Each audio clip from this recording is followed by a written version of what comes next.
Yo, salut, bonjour, j'espère que vous allez bien. En ce qui me concerne, ça va super bien. Je suis trop content en vérité. Vous savez, quand je parle de Japanimation, mon cœur est content. Mais là, je viens de voir le film 2 de My Hero Academia que j'ai trouvé juste extraordinaire. J'ai pris un pied incroyable. C'était juste waouh. Et donc, j'ai envie de vous en parler. Et pour ce faire, déjà, on va se poser tranquillement, on va se calmer, faire redescendre la tension. Dans une première partie, je vais faire un bref résumé du film 1, vous dire qu'est-ce que j'en ai pensé. Et on va aborder un certain nombre de points de ce film numéro 1 qu'on va mettre en comparaison au film numéro 2.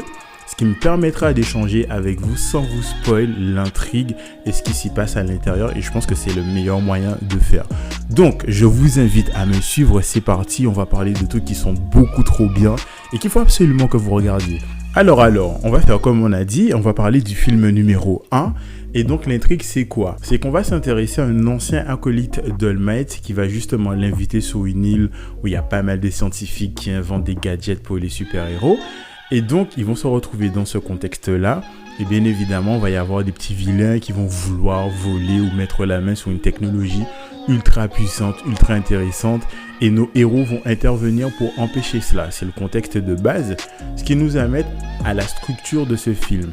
Dans l'introduction, on a la jeunesse de All Might. On voit comment il a évolué un petit peu aux États-Unis, puisqu'il en a fait mention dans l'anime.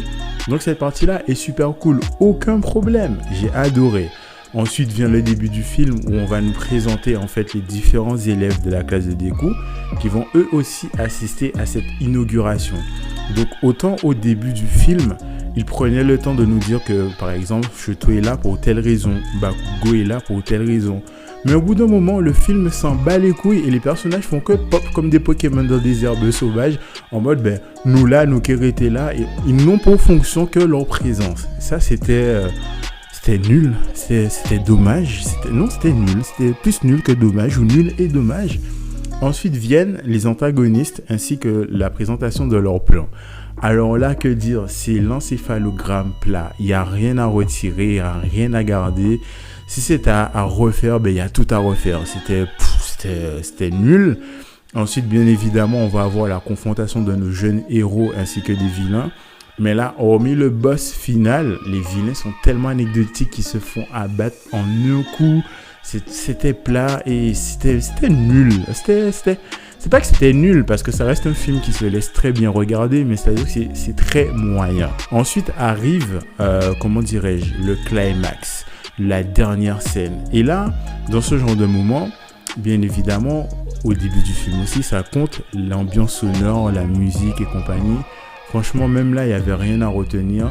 Et pour moi, le deuxième point positif de ce film, c'est, le team-up All Might Deku, qui était franchement un climax très à la hauteur de ce qu'on pourrait attendre de My Hero Academia. Ce qui fait que j'en ai retenu de ce film qu'il était juste moyen, qu'il se laissait bien regarder. Par contre, il avait une qualité qu'on ne peut pas lui enlever.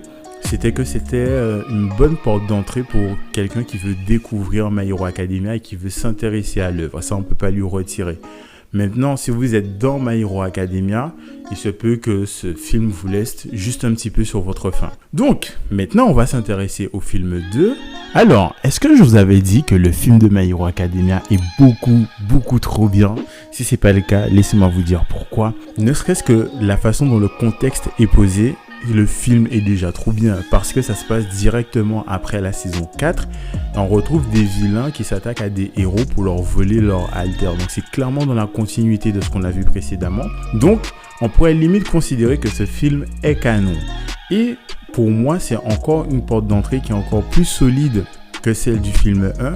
C'est-à-dire qu'il nous donne suffisamment d'informations pour que ce soit compréhensible vis-à-vis des événements à venir dans ce film par rapport aux saisons précédentes. Ce qui fait que ne pas les avoir vus, ces saisons précédentes, n'est pas handicapant.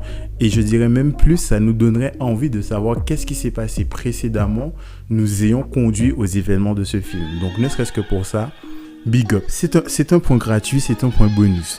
Maintenant, une fois que le contexte est posé, si on s'intéressait aux différents éléments que je vous ai présentés pour le film numéro 1. Et là, on arrive à la justification de la présence des camarades de Deku. Là, dans le film numéro 2, on nous dit que ces élèves sont envoyés sur une île où il n'y a pas du tout de héros et donc ils veulent utiliser justement ce manquement pour former la future génération par rapport à la perte du symbole de la paix qui était All Might. Et c'est une bonne façon pour eux finalement de gagner en expérience. Donc là, ne serait-ce qu'en 2 phrases, 2-3 mouvements, la présence de tout le monde est justifiée simplement. Et moi, en tant que spectateur, je me dis, ok, puisque c'est comme ça, il n'y a aucun souci. Donc, deuxième point volé pour le film numéro 2 face au film numéro 1. Ensuite, on a les antagonistes, les méchants et leur plan. Alors, c'est toujours pareil, c'est-à-dire que le plan n'est pas extraordinaire, c'est pas du grand Shakespeare, c'est du grand classique, oui, je veux dominer le monde, changer le monde, des grands classiques qu'on a vus, qu'on reverra et qu'on continuera de voir. Mais là où c'est intéressant, c'est qu'ils n'en font pas, on va dire, une espèce de priorité. C'est pas une hégémonie ou en mode ah ouais, c'est trop bien, c'est trop cool, on va encore marteler que les méchants veulent ci, veulent faire ça. Non, c'est dit une fois, on a droit à quelques petits flashbacks pour renforcer justement cette impression. Et ce qui est intéressant, en fait, c'est dans la façon de présenter la chose. C'est-à-dire que ça se fait au fil de l'eau et de façon tout à fait naturelle. Et donc là, même si l'encéphalogramme est plat, mais là, il y a quelque chose qui se passe. On a déjà des débuts de pulsations qui commencent à naître.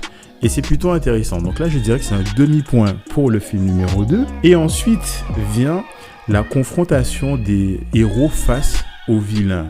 Alors, autant dans le premier film, à part le boss, les autres vilains, c'était en mode on les tape une fois, ils sont morts. Chacun des vilains qui sont présents autour de leur chef pourraient être finalement des méchants de leur propre film. Ne serait-ce que dans leur opposition aux héros, ils opposent une résistance digne d'un blockbuster qui nous dirait « Ah lui, c'est vraiment méchant, méchant, méchant ». Et c'était extraordinaire parce qu'en fait, finalement, chaque élève dans la classe de Midoriya a trouvé sa place au sein de cette œuvre qu'est ce film, et j'ai trouvé ça trop génial. C'est-à-dire qu'ils n'étaient pas juste là pour être là, mais ils étaient là pour faire ce pourquoi on les suit, à savoir d'être des super-héros. Et quant au climax, je ne vais pas en parler, et je vais vous juste dire, vous aurez un giga bégayer, c'est ça, je bégaye sur ça. Le climax est juste génial. Et pour supporter tout ça, on a une bande sonore qui est juste au top. Elle est juste extraordinaire. Je ne sais pas comment vous dire. Bon, graphiquement, Zoa savent, vous savez déjà, c'est top. C'est Buns qui s'occupe de My Hero Academia, c'est toujours top. Mais la musique de ce film numéro 2, waouh, extraordinaire. Bon, je suis en train de m'exciter tout seul là. Je pense que normalement, je vous ai dit à peu près tout ce qu'il faut comme il faut.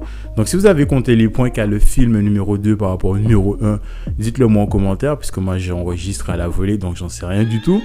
Mais en tout cas, sachez-le, le film numéro 2 est vraiment le film My Hero Academia qu'on attendait. Et à tel point que je me demande, est-ce qu'ils pourront faire mieux la prochaine fois? Parce que, waouh, si le film numéro 1 était une tortue, le film numéro 2, c'est une scène Bolt. Donc du coup, waouh, je sais pas si j'attends un film numéro 3 parce que vraiment, ils m'ont régalé. Ils vont vous régaler. Bon, ceci étant dit, je ne vais pas vous accaparer plus de temps. Je vais vous souhaiter une très longue et belle vie et surtout, regardez My Hero Academia Hero Rising. Ce film est juste trop génial. Allez, à plus.